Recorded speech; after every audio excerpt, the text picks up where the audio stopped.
చేత్తో కలపడం, రాయడం, కడుక్కోవడం. ఇంకా ఎంతకాలం పిన్ని ఇలా? ఆన్లైన్లో పసుపు తెప్పించా, జస్ట్ స్ప్రే చేయడం అంతే.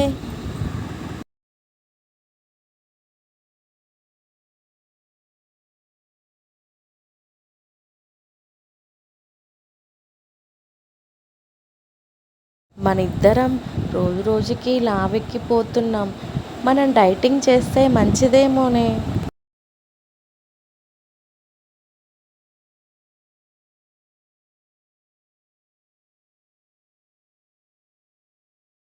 అంకుల్, రోజు మీ ఇంట్లో ఆంటీ పెట్టే నస భరించలేక ఇక్కడికి వచ్చి కూర్చుంటారు కదూ.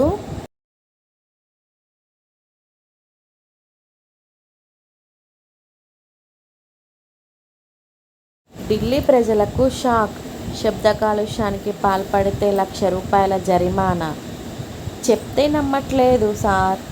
టపాసుల విషయంలోనే కాదు, ఇంట్లో అరిచినా ఫైన్ వేస్తామని కాస్త మా ఆవిడకి అర్థమయ్యేలా చెప్పండి సార్.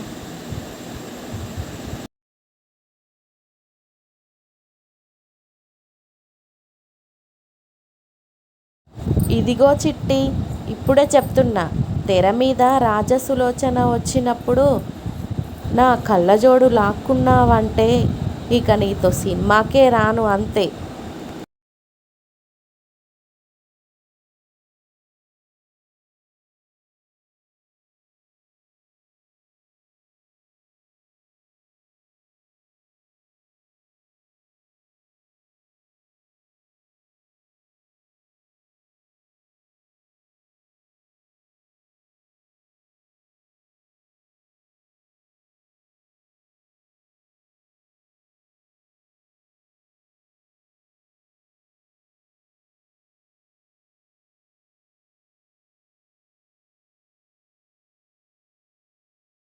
నీతో చనువుగా ఉంటున్నాడు.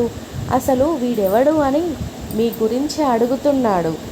లాక్డౌన్ అని ఇప్పుడుంటున్నారు కానీ ఏనాడైనా మీరు ఇంట్లో ఉండడం, పిల్లాడితో గడపడం చేస్తే కదూ.